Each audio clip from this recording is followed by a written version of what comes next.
Это тоже сюда идет. Так, 94. Идем дальше.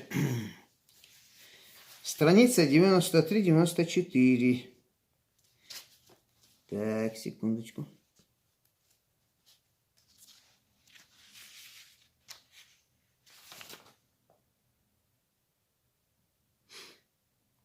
Вот смотрите. Специалисты индоевропейских других языков полагают, что в языках в основе деления существует, говорит, живое, ну, оппозиция, живое и неживое. Ну, в принципе, то же самое и в этих иберийско-кавказских языках тоже. То есть идет тут уже по классам. В морфологической системе иберийско-кавказских языков тоже две основные грамматические категории. Какие? Это человек и вещь. То есть важное и неважное. В категории человека правомерен вопрос «кто», а в категории вещей вопрос «что». То есть существует деление «кто» человек, личность, и «что» все остальное. Вот смотрите, у нас когда говорят, что мы якобы язык заимствовали там, ну, этот Услар, да, эти глупости написал. У нас «ф» что, да, «фи» что именно, да? Например, в табасранском языке «фир» что? Если у нас «га» это дерево, у него «гад» дерево. Да? И таких параллелей я вам приведу, вот, которые не могут быть случайными. То же самое слово «бэч», то же самое, многие вопросы, да. Вот смотрите, средства развлечения грамматических классов, да, вот если вот этот такой вопрос поставить.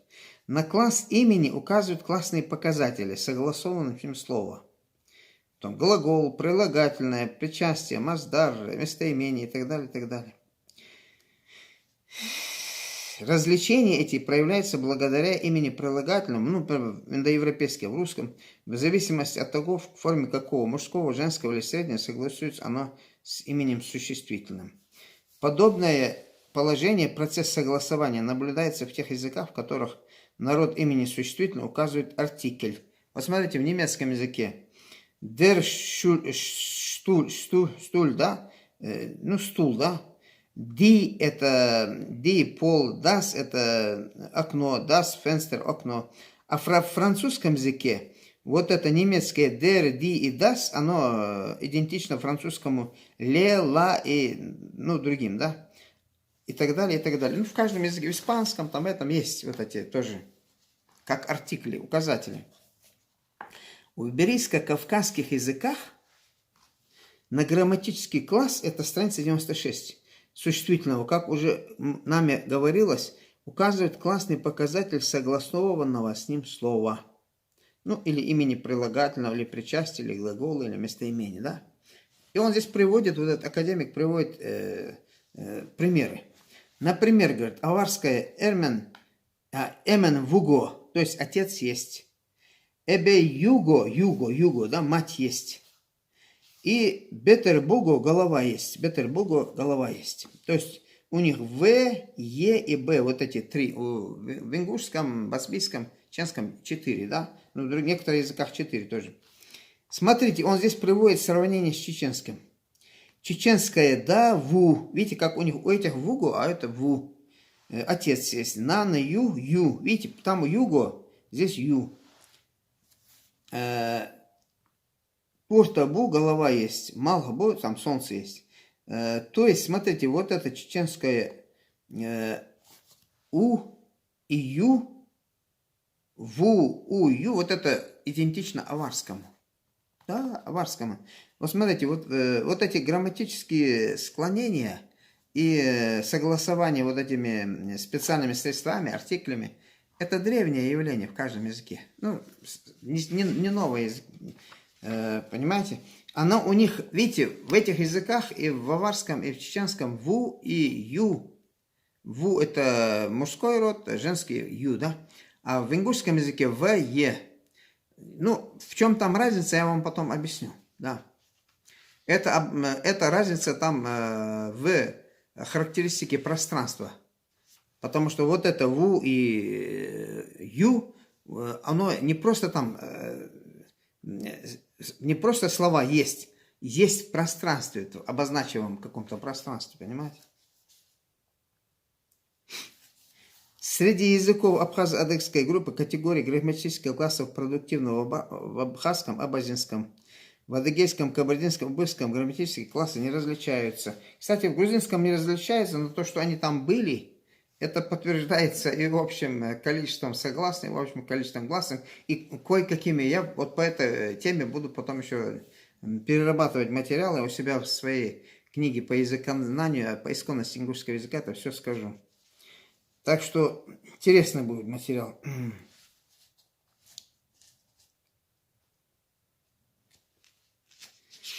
Так, 99, секундочку. Посмотрите.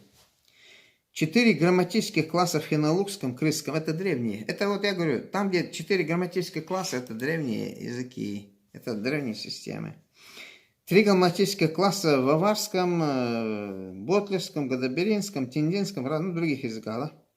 Вот здесь приводит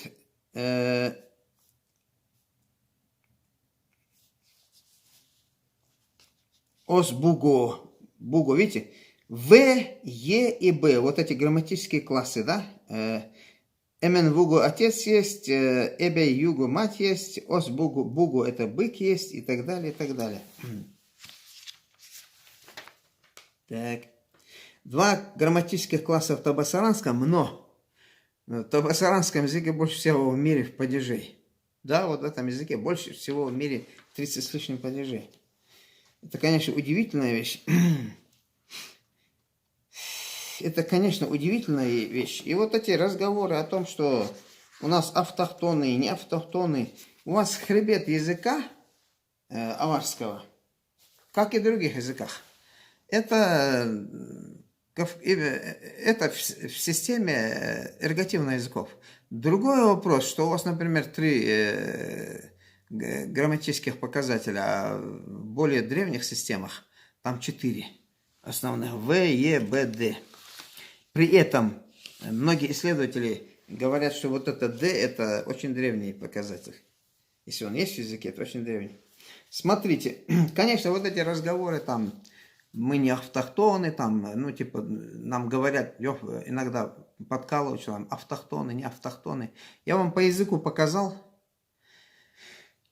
Вот в чеченском языке, культуре есть такой байтулвакр. Оказывается, это аварское слово обозначает жилище. Да. Видите, у них там много общностей, больше, наверное, чем во многих языках. Первый этнограф чеченский, Лаудаев, смотрите, что писал. Это называется работа «Чеченское племя». Он писал, что Ичкерия не была еще населена этим племенем, Декладолыш, когда ею владели аварские ханы. А Ака Яхарфат Ака это название этой фамилии уходит под покровительство аварского хана Аух. Фактически они самообозначение акинцев Эки. А Аух это место, которое они с Терского городка, когда они спустились.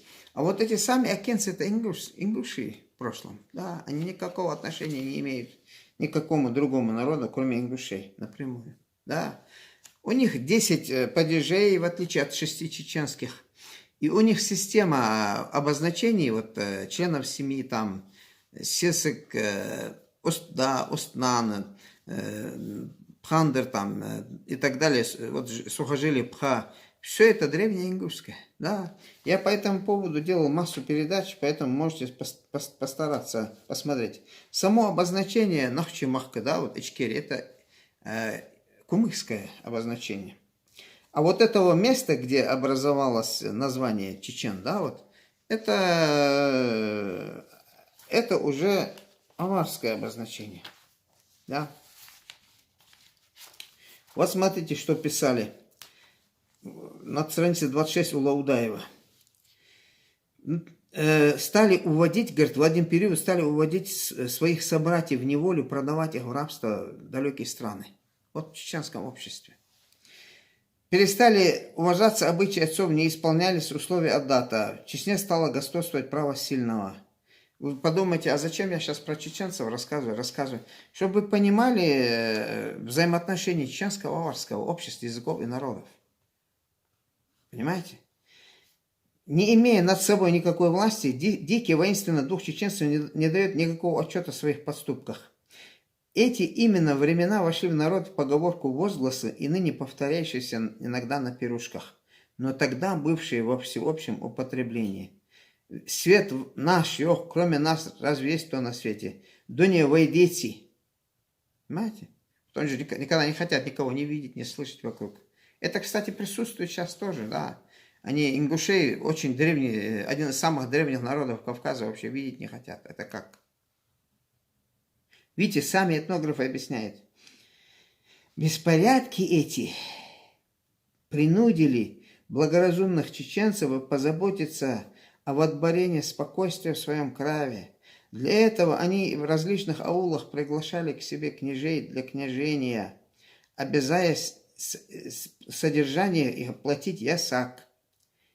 Ичкеринцы и часть шатоевцев пригласили малордоевских князей, происходящих от боковых линий аварских ханов, правивших в Гумбете. Гумбет по-чеченски Мелорды. Жители Большой Чечни приглашали кумыкских, а Малой Кабарды – кабардинских князей. И так далее, и так далее, и так далее. Вот смотрите, ладно, это написал чеченец, этнограф, да, его иногда свои чеченские эти исследователи, блогеры, историки, они иногда говорят, хуже этого врага не пожелаешь, да. Ну давайте, Флорин Антуан де Жиль, письма о Кавказе. Вот этот человек где только не побывал. От одного моря до другого, и на свадьбах, и на этих. Описывает все места. Смотрите, что он пишет. Давайте глянем, что он пишет. Давайте же глянем, что он пишет. Вот, смотрите. Кабардинцы и кумыки ввели для чеченцев ислам в начале 18 века. Понимаете? В конце устав от того, что у них, смотрите, земли между Сунжи и Тереком, это страница 109, вот этот Антуан де Жиль. Земли между Сунжи и Тереком были собственно кабардинских князей, имевших здесь свои пастбища. Они должны были, чеченцы здесь поселявшиеся, должны были платить им дань, кое составляла мера пшеницы с каждого дома. Кабардинские князья поселили в Старом Мирте, Новом Мирте, в Брагунах и принесли в эти села аристократические традиции. С другой стороны, чеченцы покорились кумыкским князьям. Остальная часть Чечни оставалась демократической. То есть горная часть, то есть бьют общество горские. Горские общества, имевшие общее происхождение и язык ингушский. Вот о чем разговор идет. Пока чеченцы были бедными и неизвестными в своих лесах, соседи их не тревожили. Став богатыми и многочисленными, они подвергались притеснениям со стороны кабардинцев-кумыков, так как стали разобщенными. Страница 110, смотри. В конце концов, устав от этого, они отправили делегатов в Гумбет на север Лезгистан, дабы пригласить Турло. Турла это аварские эти владельцы, да. Известных в этих краях род, прибывший править и защищать их. Члены рода Турло прибыли со свитой своих воинов, объединили обособленные тукумы и организовали систему обороны. Чеченцы стали таким образом народом воинственным, перестали страшиться кабардинцев, кумыков. Не боясь более своих соседей, они не захотели уже терпеть и власть представителей рода Турло. Эти князья были изгнаны, вынуждены переселиться в села, расположенные на правом берегу Терека. И так далее, и так далее, и так далее. Ну, смотрите, историю языка и взаимоотношения аварцев и народов, которые здесь были, да, я вам немножко описал, правильно? Баркулхал, спасибо вам. Вот я, как обещал вам, по языку сказал и по древности языка, по взаимоотношениям вот этих народов. Баркулхал, спасибо за внимание. Конечно, меня сейчас будут ругать там то в другом. Но я вам зачитываю материалы, не от себя выдумываю. Ругайте вот этих авторов, своих и чужих.